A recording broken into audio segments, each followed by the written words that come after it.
जय जय राम सादर नमन।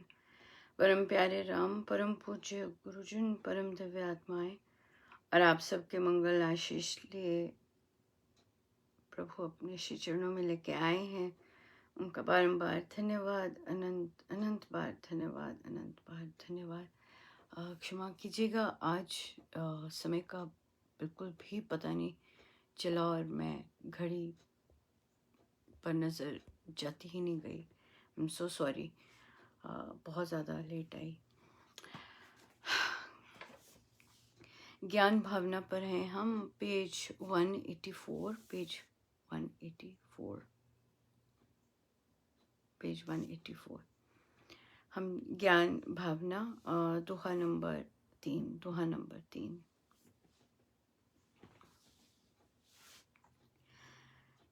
चमकते चारू चांद तू चित चंद्रिका वान, जान ज्योति निज रूप को, जो है विमल सुज्ञान। तू है चेतन एक रस, जगती ज्योति अखंड, बुझा सके तव ज्योत को, वायु नहीं प्रचंड।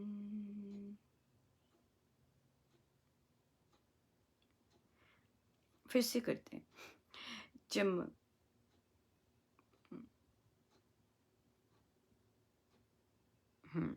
हम दोहा नंबर 4 से हैं। तू है चेतन एक रस, जगती ज्योति अखंड, बुझा सके तव ज्योत को, वायु नहीं प्रचंड। तू धूम्र से रहित है, तेजोमयी सुजोत, तेरे चेतन भाव से बहे ज्ञान का सोत। आत्म प्यारे परम है, चेतन रूप महान, तेरी सुसत्ता ज्ञान है, सत्य ज्योति ही मान। आत्मा प्यारे परम है, चेतन रूप महान, तेरी सुसत्ता ज्ञान है, सत्य ज्योति ही मान। तू है चेतन एक रस, जगती ज्योत अखंड, बुझा सके तब ज्योत को, वायु नहीं प्रचंड। चेतना है, आत्मा चेतना है, कॉन्शियसनेस है, एक रस रहती है। एक रस रहती है क्या मतलब इसका कि जो इसमें जो इसके गुण वर्णन किए जाते हैं वो कभी ऊपर नीचे नहीं होते। फॉर एग्जाम्पल, जैसे मैं अगर अपनी बात करूं, आज जैसे लेट आई, कल समय पर आई, अगली बार और समय पर। महाराज श्री ने इस चीज़ को, जो हर चीज़ जो नियम में चलती है, जो एकरस हो जाते हैं पूर्ण रूप से, उनका क्या हो जाता है, हर चीज़ प्रकृति की समयबद्ध से बिल्कुल एक हो जाता है। उसमें फिर चेंजेस नहीं आते, या हमारी मनमानी नहीं होती कि अच्छा अभी हम थोड़ा सा थोड़ा सा थोड़ा सा थोड़ा सा लेट हो लें, ऐसा नहीं होता। वो बहुत ज़्यादा प्रकृति की टाइम की क्लॉक के साथ चलते हैं। सो यहाँ पर ये चीज़ एक रस रहती है, उसमें कोई चेंजेस नहीं आते। हमारी ऋतुएं आती हैं, बिल्कुल एक रस चल रही होती हैं। इस ऋतु में ये कार्य होना ही होना है, एक रस चल रही होती हैं। जब भी ह्यूमन इंटरवेंशन होती है उस प्रकृति के कार्य में, जब ह्यूमन इंटरवेंशन होती है, जब आदमी का मन आता है बीच में, या आदमी के एक्शंस आ जाते हैं बीच में, तब वहाँ पर गड़बड़ होनी शुरू हो जाती है। जैसे कि आजकल हम देखते हैं कि प्रकृति का समय समर का है, आ रहा है, मई आ गई है, किंतु वहाँ पे भी बहुत ज़्यादा डिविएशन होंगी, राइट। अगर प्रकृति की का समय विंटर का आ रहा है और विंटर में विंटर नहीं हो रहे, तो यहाँ पे ह्यूमन इंटरवेंशन आती है कि आदमी अपने मन, अपनी इच्छा, अपनी लालसा के कारण वो ऐसे स्टेप्स लेता है जिसके कारण वहाँ चेंजेस आती है। जहाँ चेंज आएगा वहाँ ह्यूमन माइंड आया हुआ है, जहाँ चेंज आएगा वहाँ प्रकृति, मतलब जो चीज़ें चेंज होती हैं वो चीज़ आती हैं। पर जो चेंज नहीं होता कुछ भी, उस लय से ही चलता है, जो उसमें एक रस होता है वो आता है, वो आत्मा भाव में आता है कि you are just totally aligned with that. आप बुझा सके तब ज्योत को वायु नहीं प्रचंड, ऐसा कोई ऐसी जो ज्योति है, ये जो ये जो ये जो हम सब में ज्योति ऐसी जग रही है, उसमें कोई ऐसी वायु नहीं है जो कि इसको बुझा सके। हम बहुत बहुत बहुत सारा टाइम मूवीज में देखते हैं कि जब कोई चला जाता है तो ज्योति दिखाते हैं कि बुझ गई, और इस तरह से ये सही इंडिकेशन नहीं है। क्यों? क्योंकि सिर्फ शरीर की ज्योति बुझी है, शरीर को एनर्जी मिलनी बंद हुई है, बट जो आत्मा है उसकी लाइट इज ऑलवेज ऑन। अगर वो शरीर में रहती है तब भी वो जल रही होती है, और अगर वो शरीर में नहीं रहती तब भी वो जल रही होती है। ये बहुत ज़्यादा देखने का है। तू धूम्र से रहित है, ये ज्योति ऐसी नहीं है जो जलाई जाती है और इससे धुआं आता है। नहीं, इसमें धूम्र नहीं है, इसको जलाया नहीं जाता, ये स्व प्रज्वलित है। और और तेजोमयी सुज्योत है, अपने आप जलने वाली ज्योति है ये। तेरे चेतन भाव से बहे ज्ञान का स्रोत, और इस चेतन भाव से ज्ञान निकलता है, प्योर ट्रू ज्ञान। राइट? तो हम अगर हम कहते हैं कि हमें ये कोई कार्य करने के लिए सोल्यूशन मिला या आइडिया मिला, वो भी उसी से ही निकलता है।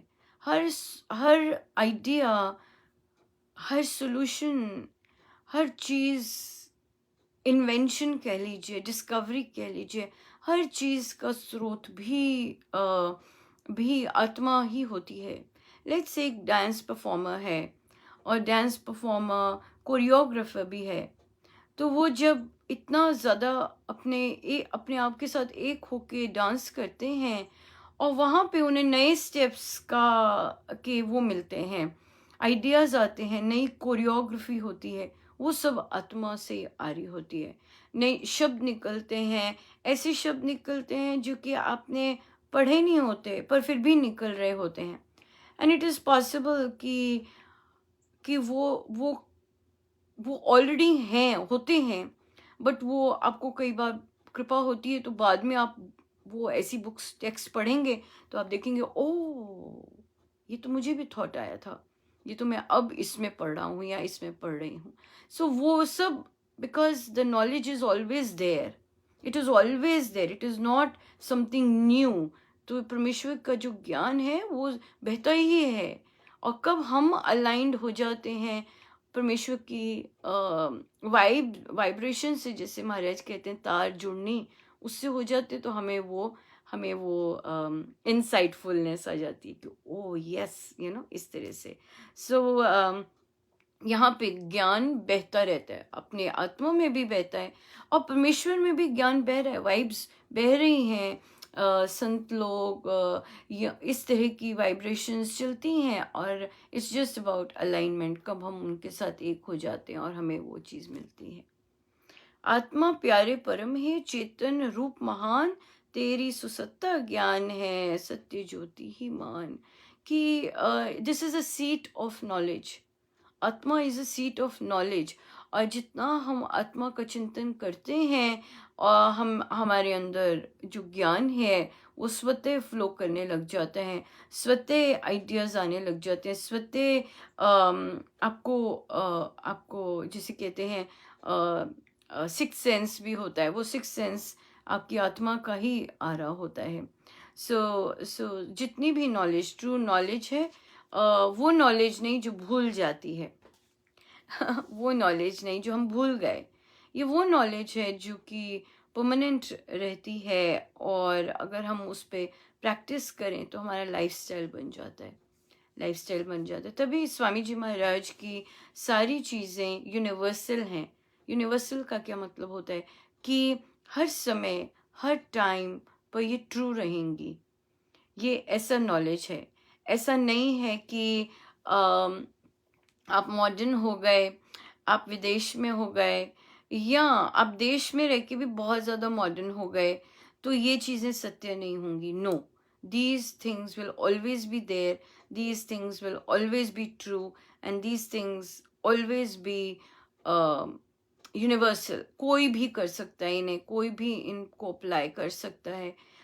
इस तरह का, सो ये कहाँ से आ रही होती है? ज्ञान अपनी आत्मा से ही होता है, जो कि ट्रू नॉलेज की सीट है। बहुत बहुत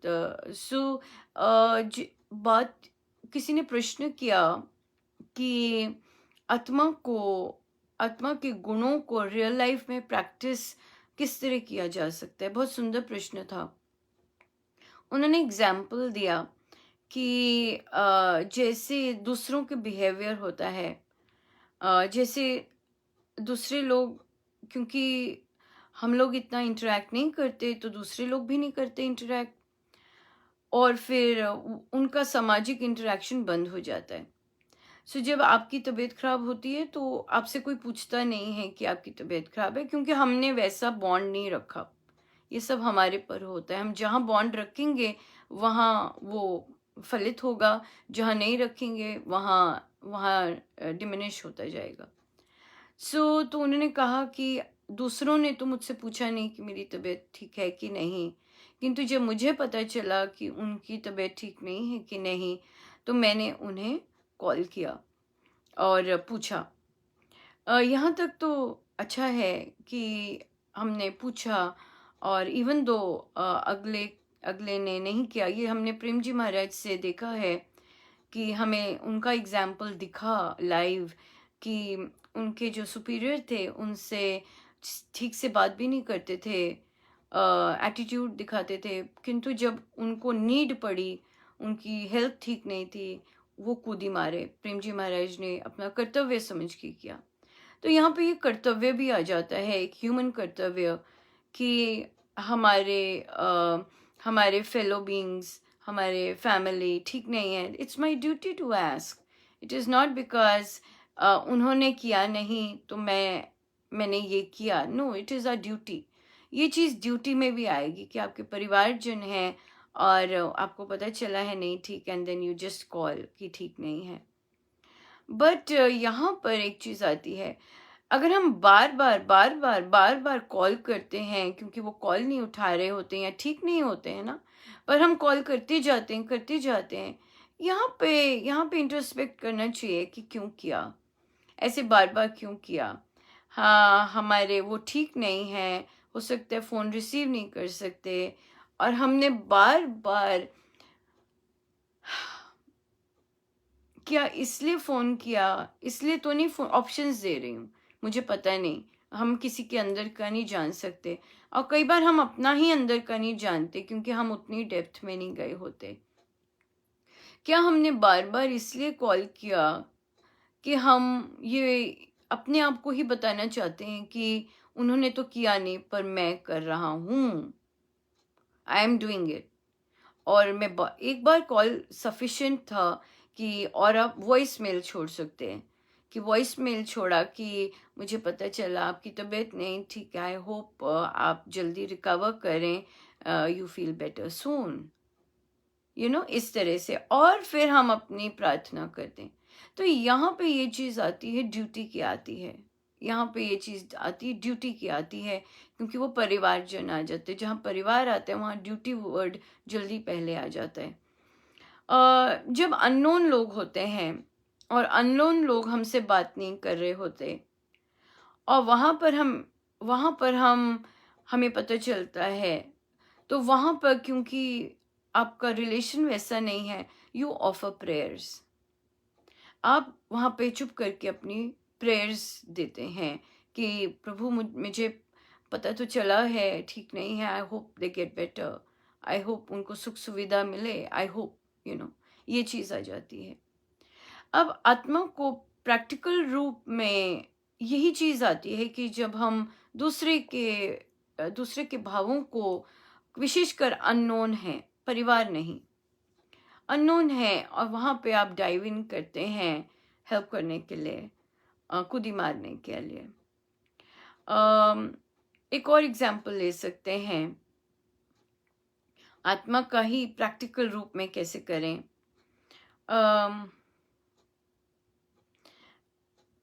आत्मा अटैच नहीं होती है,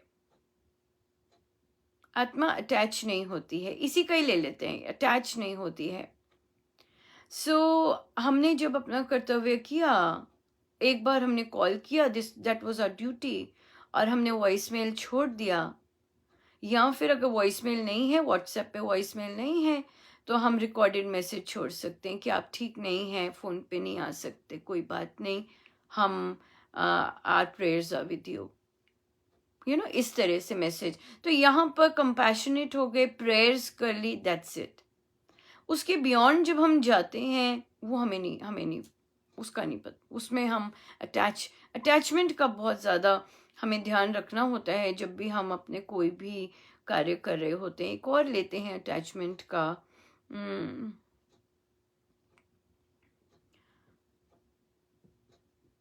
जैसे स्कूल लीजिए, राइट, स्कूल लीजिए, और स्कूल में बच्चा एक नहीं आ रहा बहुत दिन से, स्कूल में टीचर्स को अटेंडेंस से होता है, फीस का भी उनको नहीं होता क्योंकि उनको अपनी फिक्स सैलरी मिल रही होती है, राइट।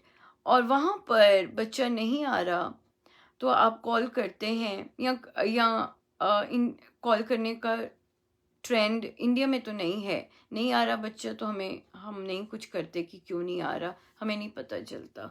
पर विदेश में कॉल करना होता है, या इस तरह से कार्य करना होता है कि क्यों नहीं हो रहा, और कैसे नहीं हो रहा, क्यों नहीं आ रहा बच्चा, इस तरह से अपनी अपनी रीजन की होता है।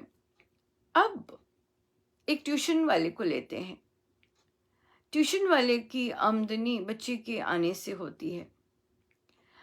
बच्चा नहीं आ रहा, तो ट्यूशन वाले ने एक बार कॉल किया कि भाई क्या हो गया, एक बार नहीं आया, 2 बार नहीं आया। ट्यूशन वाले को अपनी फीस मिल गई है, वो ठीक है, अब उसको अगली फीस चाहिए।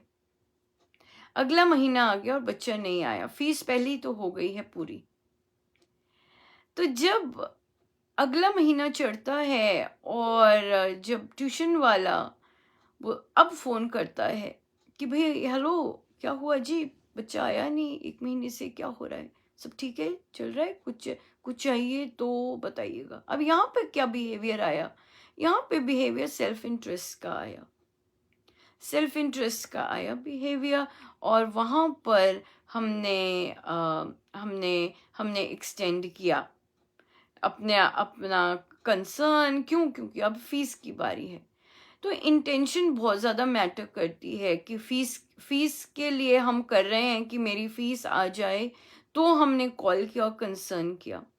पर अगर आत्मिक भाव में है, तो आत्मिक भाव में तो ना अटैचमेंट फीस से है, ना अटैचमेंट बच्चे से है, बट वहाँ बच्चे से आ जाता है कंपैशन कि भाई क्यों नहीं आया, क्या कंसर्न है, कोई प्रॉब्लम में तो नहीं फंसा हुआ, इस तरह का कंपैशन आ जाता है। और इवन दो अगर हमारा कल्चर नहीं है कॉल करने का, हम प्रार्थना में लग जाते हैं कि परमेश्वर उसका जो भी है, जो भी जहाँ भी फंसा हुआ है वो ठीक हो जाए, ये चीज़ आ जाती है। तो अटैचमेंट यहाँ पे आत्मिक भाव में जब भी हम रहते हैं, हमें अपने माइंड को ही बहुत ज़्यादा देखना होता है, और मेन बात आ जाती, वही बेसिक फीचर्स आ जाते हैं कि हम अटैच होके तो नहीं कोई काम कर रहे हैं, क्योंकि आत्मा अटैच होके नहीं कुछ भी करती, वो आराम से मस्त है, कुछ हो रहा है नहीं हो रहा वो तब भी मस्त है, आनंदमय है, कोई फल इस तरह से मिल रहा है नहीं मिल रहा वो तब भी मस्त है।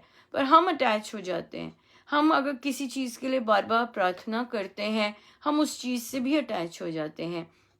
हम किसी एक इंसान के लिए भी वेलबींग के लिए बार बार प्रार्थना करते हैं, बहुत ज़्यादा टेंडेंसी हो जाती है कि हम उस इंसान से भी बहुत ज़्यादा अटैच हो जाते हैं। हम किसी प्रोग्राम के लिए कुछ करते हैं, वहाँ पे भी हमारी टेंडेंसी हो जाती है कि हम अटैच हो जाते हैं, तो ये एक बहुत बहुत बहुत सुंदर इंट्रोस्पेक्शन रहता है कि हम आत्मिक भाव से चल रहे हैं कि नहीं चल रहे। हमारा आत्मिक भाव में होता है to give in our best. जितनी हमारे अंदर से प्योरिटी होती है, जितनी हमारे अंदर से एनर्जी होती है, to give in our best. फिर हम रिजल्ट पे नहीं जाते, क्यों ऐसा हो रहा है, क्यों नहीं जा रहा, वहाँ नहीं जाते, हम स्टॉप हो जाते हैं। We just give in our best. That's the way to be actually in आत्मा भाव, कि हम एक्सटेंड नहीं करते उस चीज़ को, आगे नहीं जाते, फल पे नहीं जाते। अगर हम फल पे नहीं जाते तो हम आत्मिक भाव में बहुत सुंदर स्थित रहते हैं, अपना कर्तव्य करते हैं। आगे क्या क्या जाल चलाते हैं हमारा मन, वहाँ नहीं जाते, वहाँ स्टॉप हो जाते हैं। सो इसलिए बहुत सुंदर यात्रा है और बहुत सुंदर मापदंड है। अपना अपना स्टैंडर्ड, अपने मन का स्टैंडर्ड देखना और अपने मन का लेवल देखना कि हम अभी आत्मभाव में हैं कि नहीं हैं। और उसके लिए आत्मभाव, आत्मिक आत्मिक गुणों का और आत्मा के स्वभाव का पता होना बहुत ज़रूरी है, बहुत ज़रूरी है। अगर हम हर्ट हो गए हैं किसी चीज़ से, हमें पता है हम अब आत्मा भाव में नहीं है। क्यों? क्योंकि आत्मा हर्ट नहीं होती है, राइट। और हमें कोई चीज़ पिंच कर गई है, हम आत्मिक भाव में नहीं है। हाँ, दूसरों के दुख से हमें बहुत ज़्यादा पीड़ा हो गई है, हम आत्मिक भाव में हैं, क्योंकि कंपैशन आया है, राइट। हमें दूसरों ने डिसरिस्पेक्ट किया है, पर फिर भी उनके लिए प्यार निकल रहा है, वेलबींग निकल रही है, वी आर इन आत्मा भाव, राइट। तो ये चीज़ आ जाती है। सो अगर हमें दूसरी भावनाएं आती हैं तो हमें पता है कि अभी हम मन के लेवल पर ही हैं चल रहे, और पर हमें पता है ज़रूर कि आत्मा भाव है क्या। सो वो बहुत क्लियर इंडिकेशन हो जाता है कि हम मानसिक लेवल पे वर्क कर रहे हैं या फिर आत्मिक भाव से काम कर रहे हैं। सो या सो बहुत सुंदर जर्नी है। और thank you so much for questions. उसके लिए निरंतर आत्मा का चिंतन, आत्मा का मनन कि आत्मा क्या है, और उन उसको उसको अंगीकार करना, उसको स्वीकार करना, और फिर देखना कि मन में कौन से छिद्र हैं जो कि मुझे आत्मा भाव में नहीं रहने दे रहे। उसके लिए शक्ति चाहिए होती है। क्यों? क्योंकि हमें कोई डिज़ायर होती है कि ये डिज़ायर हो जाए, और हम अगर उसे वो डिज़ायर बहुत स्ट्रांग हो जाती है तो फिर हम आत्मिक भाव में नहीं रहते। क्यों? क्योंकि आत्मा में कामनाएं नहीं है, आत्मा मस्त है, जैसा सब चल रहा है परफेक्ट है, उसको उसमें कोई डाउट नहीं है। ये हमारी मन की आ जाती डिज़ायर, हमारे मन की आ जाती चीज़ें जहाँ हमें फिर शक्ति चाहिए होती है, उसको स्वीकारने में, उसी में रहने में शक्ति चाहिए होती है। और तभी स्वामी जी महाराज कहते हैं राम नाम से शक्ति आती है आत्मा भाव में रहने की आत्मा भाव को जगाने की भी और आत्मा भाव में रहने की भी। हम ये जो देख रहे हैं अपने आप को, अपने आत्मा के गुणों को, ये देखना उसको जगाना है। आत्मा जगता है बार बार जब उस पर नोटिस किया जाता है, उसमें स्थित हो जाना, दैट इज द रियल। बहुत सुंदर वो हो जाए, मानव जन्म बहुत ही सुंदर हो जाए जब आत्मिक भावनाओं में हम स्थित होना शुरू हो जाए। So thank you once again महाराज का कि हम मनमानी करते हैं, पर वे कृपा वे कृपा अपनी बरसाते हैं, बहुत बहुत बरसाते हैं। हमारे चयन ही हमें गड़बड़ करते हैं। एक बार फिर सॉरी, मैं आज बहुत लेट हो गई, और बहुत बहुत धन्यवाद मेरे गुरुजनों का। आइए हम सीधे होके बैठे।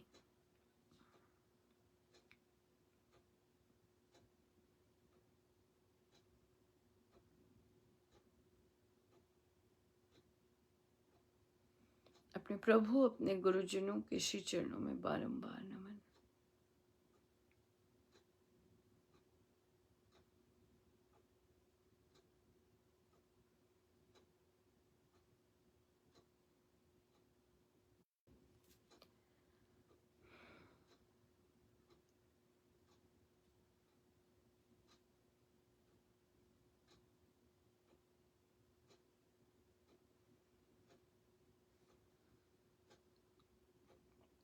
जिसकी चाह होगी वहीं हमारा मन जाएगा।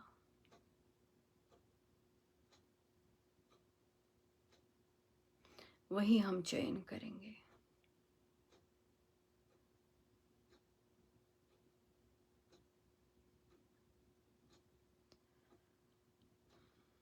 चाह के साथ आह भी होती है।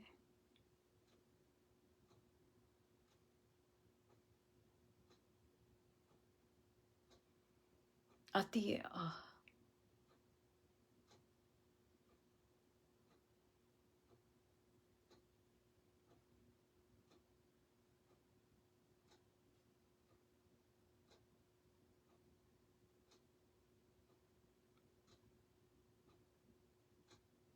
चाह के साथ आसक्ति भी जुड़ी होती है, मोह ममता भी जुड़ी होती है। जब ममता जुड़ी होती है तो भी गलतियां होती हैं।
ध्यान एक बहुत सुंदर समय है अपने साथ बैठने का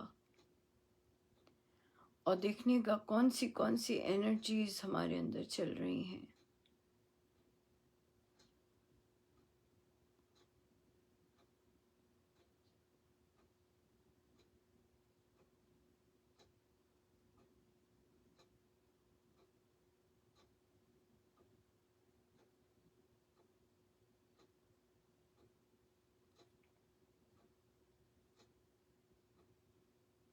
हम कोई भी एक्शन करते हैं उसके पीछे हमारी इंटेंशन क्या होती है?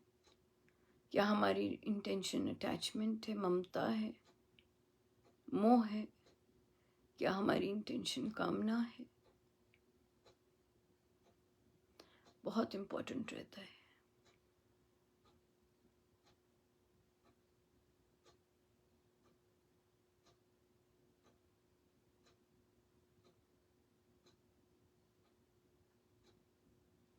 हमारे अंदर कोई भी वृत्ति कभी भी जाग सकती है। ये पूज्य श्री महाराज ने बोला है, कभी भी कोई भी वृत्ति जाग सकती है।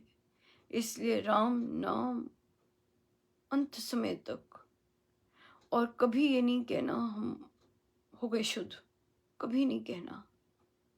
इट्स अ कांस्टेंट,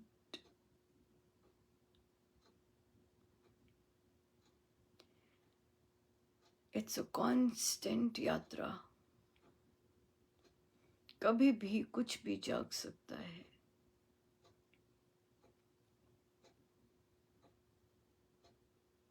एनवायरमेंट में होता है सब कुछ। जैसे हमारे अंदर वीकनेस या हमारे अंदर सब अनुकूल परिस्थितियां होती हैं तो वो जाग जाता है। वो बीज, हमारे अंदर का बीज जाग जाता है।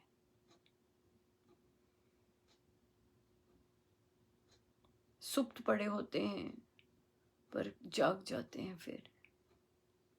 इसलिए we have to be on constant guard, constant introspection.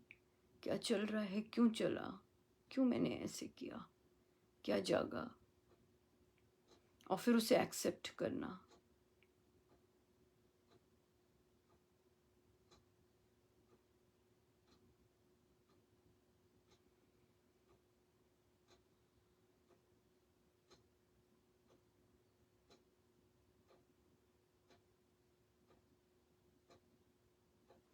जितनी देर हो सके हम बैठे रहें सब गुरुजनों का, उन्हीं के श्री श्री चरणों में। जय जय राम, जय जय राम, जय जय राम।